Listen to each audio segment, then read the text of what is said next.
Good morning and welcome to What You Know Wednesday. Today, there's going to be some valuable information, but I also wanted to tell you that I'm going to be going over some of the same information tomorrow on our 4 o'clock Zoom, but we're really honing in on some things today. So I'm going to go ahead and share my screen, and we're going to get started.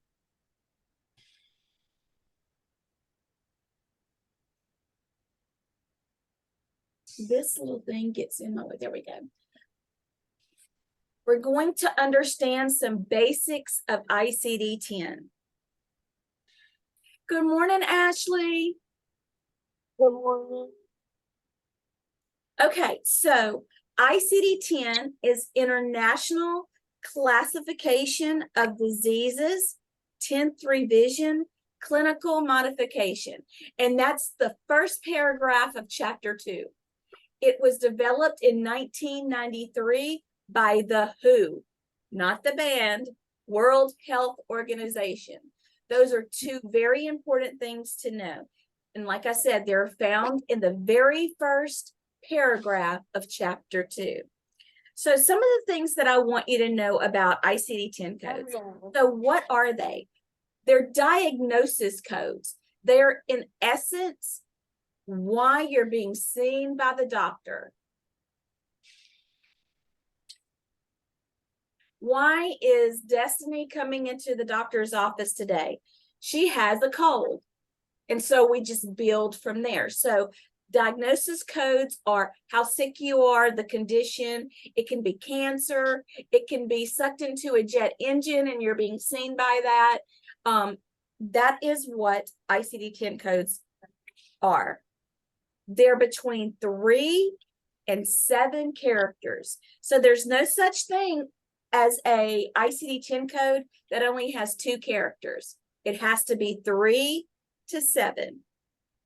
So I pulled some examples of ICD-10 codes. So this first digit or alphanumeric is a T.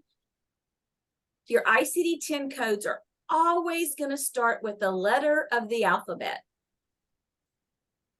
So that's how you're going to absolutely know if you're looking at something and it starts with a letter, it is an ICD-10 code. So here, I pulled a code so you could actually see a real one. This is actually the ICD-10 code for chronic gout. MC, that is always going to start with a letter. 1A.3120. Okay, now I just wanted to show you that an ICD-10 code always starts with a letter and it's in between 3 and 7 characters. That's really what I want you guys to understand right now, or to write down and remember. So let's talk about when we're coding, what are the correct steps in ICD-10 coding? First is you review the medical document. 2, you abstract the medical conditions from the visit. So I don't know about you guys, but I know what abstracting is, but I could not put it into words. So I got the definition. What is abstracting? To collect information from the medical record for research, billing, or statistical purposes. So abstracting is simply collecting information from our medical record. Step 3, we're going to identify the main term for each condition. Step 4, locate the main term in the alphabetic index. Step 5, verify the code in the tabular list. And step 6, check compliance with any applicable official guidelines and list codes in appropriate order. So I don't know about you guys, but that really tells me nothing. But don't worry, I brought visuals into it so you can actually see what the steps are and how they're going to relate to what you're doing. Well, there we go. All right. So this is actually your day 7 lab, which is today. And this is what the exercise is for you to submit. We're going to be identifying the main term. So if you remember step 3, identify the main term for each condition. This is what we're going to practice right now. All right. Have any of you guys ever heard of nouns and adjectives in grammar? Yeah. Adjectives are describing. That's what I want you to remember. The noun is what it actually is, and the adjective is describing the condition. Okay, so let's look at number 28 right here. It says chronic pancreatitis. What is our main term? What is our noun? It's pancreatitis. Chronic is the adjective explaining what kind of pancreatitis. So it's chronic. It's not acute. It's not infectious. It is chronic pancreatitis. So your answer for the main term in 28 is pancreatitis. Let's go to 29. Anus abscess. What is our main term? Abscess. Abscess. Very good, Destiny, because that's what it actually is. Anus describes where it is. Where's the abscess? In the anus. So anus is describing your main term. So abscess is the correct answer. Acute cholecystitis. Y'all, sometimes I butcher these words. So don't worry if it's like, I don't know what that, sometimes I don't know either. I can't say it, but as long as I can look it up, I don't have to be able to say it properly. So what is our main term in number 30? You.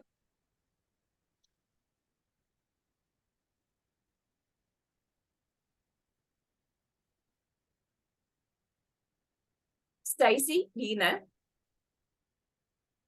I said acute. Sorry, I didn't hear that. Okay, now let's think about it. Acute describes it. So I'm going to tell you the meaning of chronic and acute.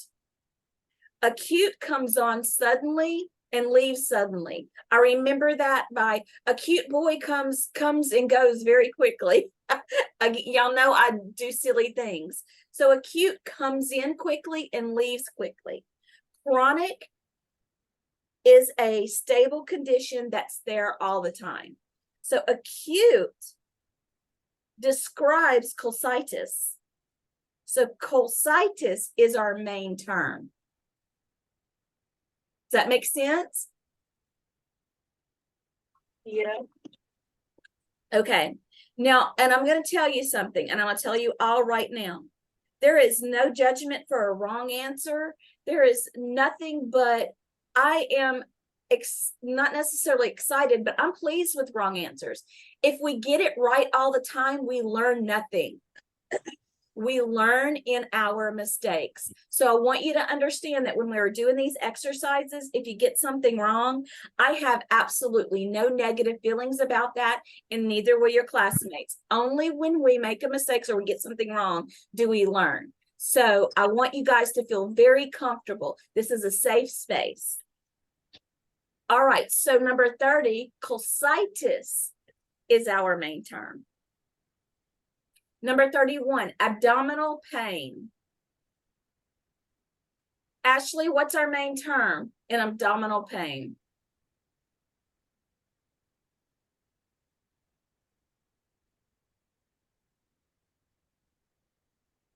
Ashley, can you tell us the main term in that 30? Abdominal. Okay, I want you to stop and think about that. Abdominal is where? It describes where the pain is. What we're actually looking for in our main term is pain. Okay. So pain is our main term. Abdominal describes where the pain is. All right. Number 32, neonatal mastitis. Destiny, what's the main term in 32? Mastitis. Mastitis. Perfect. Mastitis is the actual condition. Neonatal describes about the mastitis. So mastitis on 32 is your answer. Number 33, head mass. All right, Miss Stacy, you're up.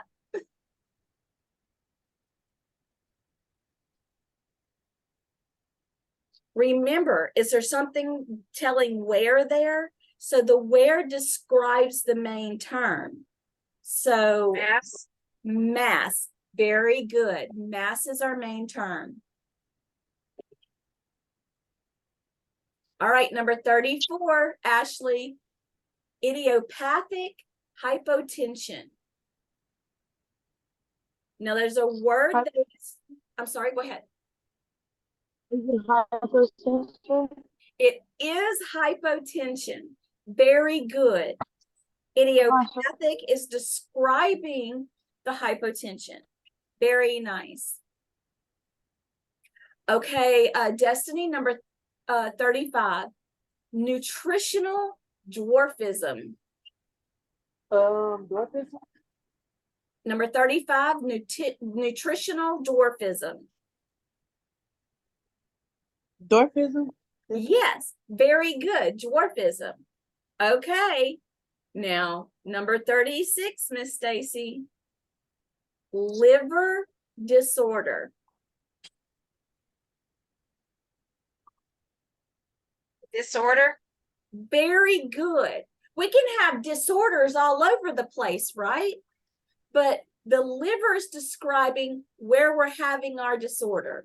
Very good. Okay, Ashley, chronic fatigue. Fatigue? Fatigue, very well done. Destiny, 38, sleep-related leg cramp. Leg cramp. Leg cramp. I heard you, yeah. Actually, it's just That's going to wrong. be cramp. I mean, this Oh, one's a cramp. little, this one's a little tricky, right? Because Yeah. you're going, okay, it's sleep related. It's in the leg, and both of those things describe the cramp. Place where it's at, yeah. All right, Ashley, you get wait, no, it's Stacy. Stacy's next. Sorry. Positive skin test. Skin test. It would just be test. A test. It's one of those tricky ones because positive describes the test and skin describes the test. Now, I'm not telling you that if you looked up skin tests in the ICD-10 manual, there wouldn't be something there, but we're just picking out the basic main terms. You guys did great. All right, so we're going to now we're going to get into how all this relates to everything. All right, so let's look at step 1 through 3. Review the complete medical documentation, abstract, which means just pull out the information we need. Then we're going to identify the main term for the condition. Now, we just identified a bunch of main terms, so we're feeling hopefully a little more comfortable with that. It's not the last time you're going to see it. You're going to get lots of practice. So what I have here is an actual medical record, which may seem daunting, but as a coder, you're only going to be looking at particular information. We're not going to get in depth with that. We're just going to take this medical record at its face value. So our patient is Kelly Cassandra. We have her account number. We have who our physician is. And then we have subjective, which is why the patient's there. Patient is a 19-year-old female who has had a sore throat and cough for the past week. She states that she had a temperature of 101.5 last night. She admits that it is painful to swallow. No OTC medication, no over-the-counter medication, that's what OTC is, has provided any significant relief. Now let's go to our O. I'm not going to get into what SOAP means. We're going to just table that for now. We'll get to it though. So we have her height, her weight, blood pressure, temperature, all of that. But the next part is where you're going to start seeing your diagnosis situation. So pharynx is inspected. The tonsils are enlarged. There is pus noted in the posterior pharynx. Neck, supple, no nodes, chest clear, heart regular rate and rhythm without murmur. So if that is all that we had, we could pick some diagnoses out of there. But let's look at our A. It says acute pharyngitis. That is our diagnosis. So what is the main term for acute pharyngitis? Pharyngitis. Pharyngitis, very good. So just to give some recommendations, some other things the doctor said, send patient for a strep test. Recommend patient gargle with warm salt water and use OTC lozenges to keep throat moist. RX, which is a prescription if it's needed. Once results of the stress test come back, return in 2 weeks for a follow-up.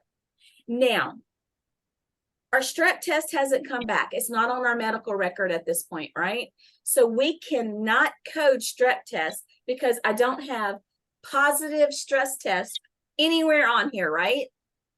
All that I have to go off of is acute pharyngitis. So our main term is pharyngitis. So we located our main term. Now what we have to do is we have to go to our ICD-10 manual and we have to find our code. I want to point out something that's very, very important. We always code 2 ways. I'm going to show you what that means. All right. So what is the diagnosis or the main term we are looking up? Acute pharyngitis. So pharyngitis. Now, when I go to my manual, I'm going to go to my index. I'm going to look up pharyngitis and see right here it says acute. So it says that my code, and it's hard to see here, it's easier in the manual, and you're going to get to see an actual manual in just a minute. It says J02.9. ICD-10 codes always begin with what? 11. Alphabet. A letter of the alphabet. So J02.9 is in our index. Now we need to do it our second way. We have to go to the tabular list, which gives us details on our ICD-10 codes. So this is what your alphabetic index is going to look like. J02.9, acute pharyngitis unspecified. So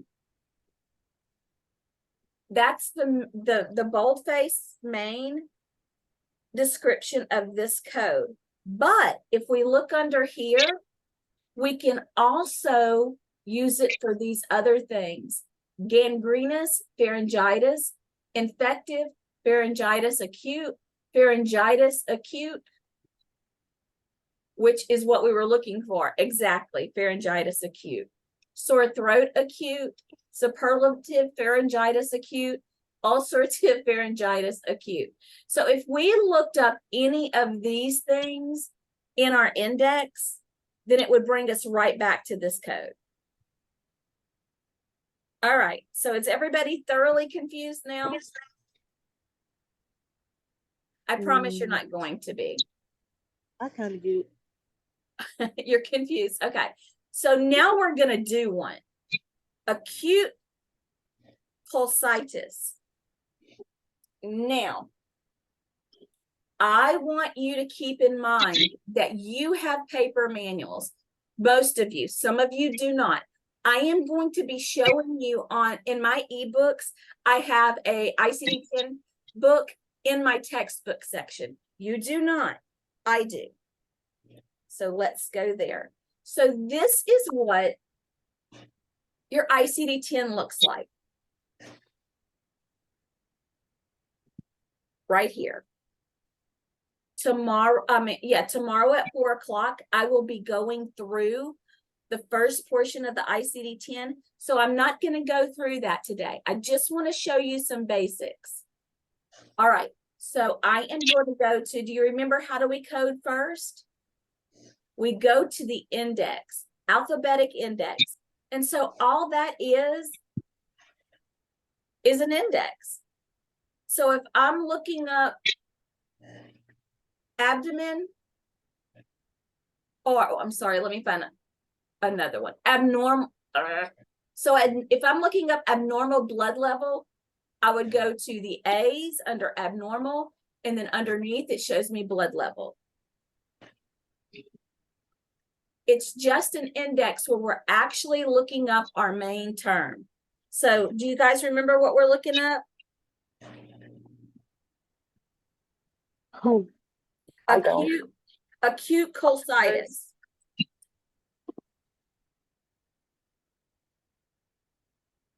I was smart. I wrote the page number down so I don't have to weed through all of this. So we're in our index. So we're just going to scroll until we see, what is this? Colitis. So colitis is K81.9, but are we looking up just general colitis? Acute. No, we have a describer, acute. So we're going to keep looking down, and lo and behold, look right here what it says, acute, right here. So it says K81.0. We always code two ways. We can't just write down K81.0 and be done. We always need to look at the description, okay? So just question, we don't put the K81.9 and the K81.0, just the K81.0? Yes, because this is just general colitis. And then it says Okay. but we got more descriptors. If it was just said colitis, we could go with K81.9. But we're looking for acute. That's the acute. Yeah, so K81.0 in our index. Now we're going to code our second way and go to our tabular.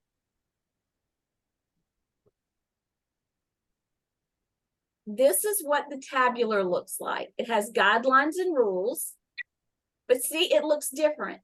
We're able to look up, see how detailed this is. It's different. So we're going to go to the page number for K81.0.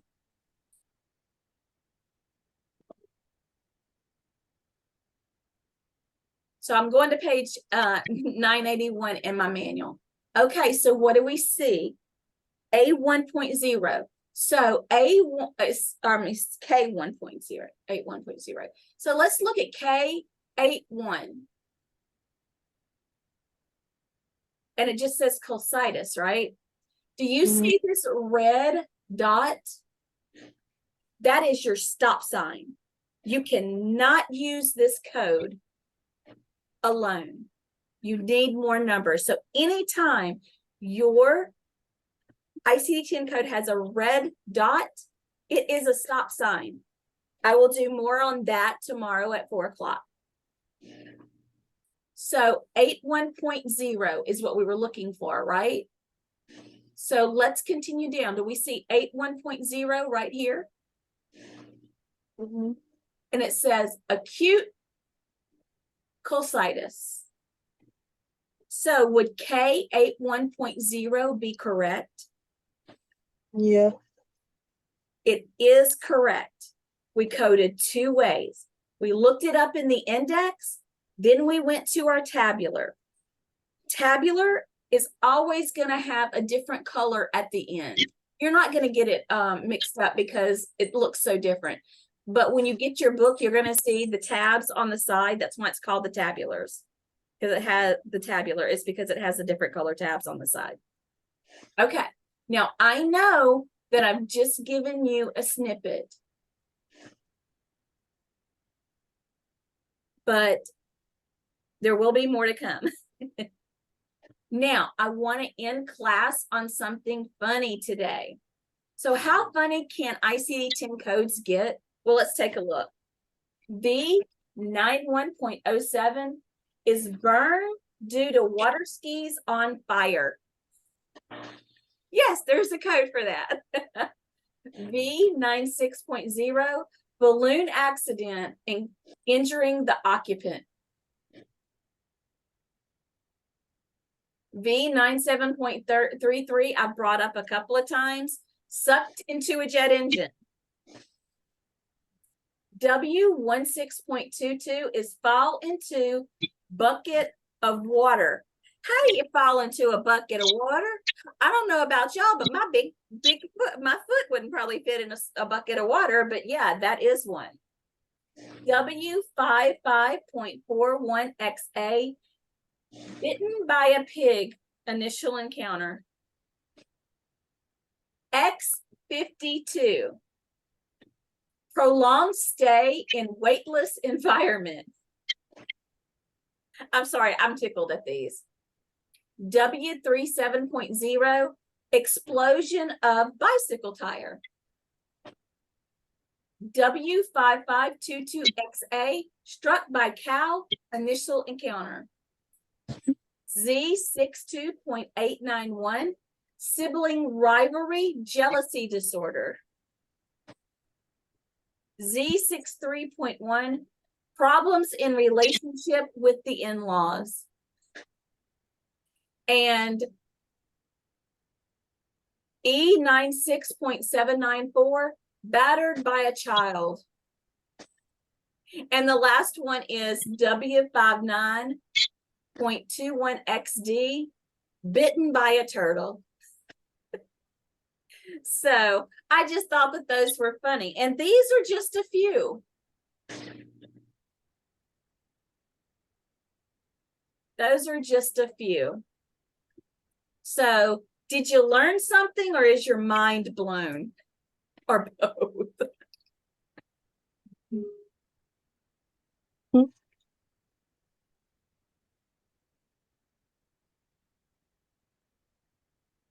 I hope that you enjoyed it. I hope that you understand this is just to give you a general idea. We did hit finding main terms hard and heavy. I want to remind you that those are the answers for your lab today. So even if you're a new student, you should be able to go in and put that lab in, because we did the answers together. We won't always do that, but today I wanted to, we had some other inquiries about understanding main terms. And so this was kind of twofold. Is there anything that you guys need before we go? I Send need that email. You can go first. Whoever can go first. Go ahead, Sorry. Destiny. For my ebooks, is the other one we supposed to open is the 2022 step-by-step medical coding. If I could, Yes, that's where we are. And it's Bucks.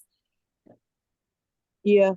Okay, and remember, you have a textbook and an accompanying workbook. The workbook looks just like the textbook, except across the top, it has workbook written. Okay, I see it. Okay, I see it. All right. Okay, and Ashley, you said you're going to shoot me an email? I can, yeah.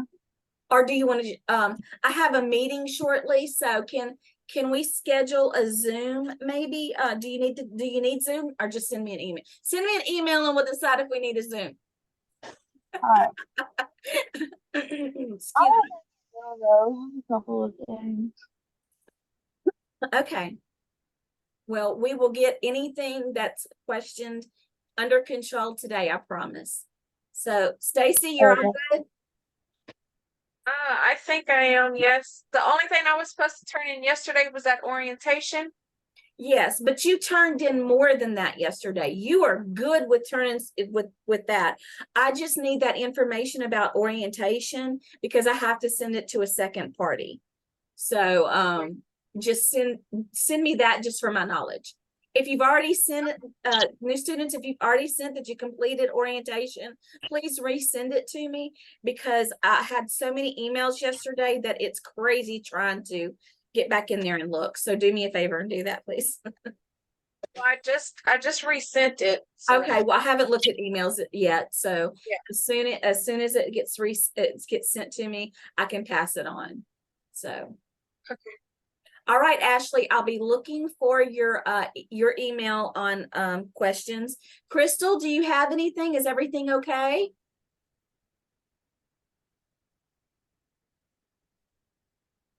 I'm just waking up. I'm sorry. Well, that's okay. That's okay. I'm gonna have this this video put in Zoom class on Jenzabar as soon as I can get it uploaded. You guys have a great day. Thank you for joining me for class. And remember, we have a 4 o'clock Zoom tomorrow. And I will be sending, and it's the same link as this, but I'll send it out again for you. All right. Have a good day, everybody. Thank you.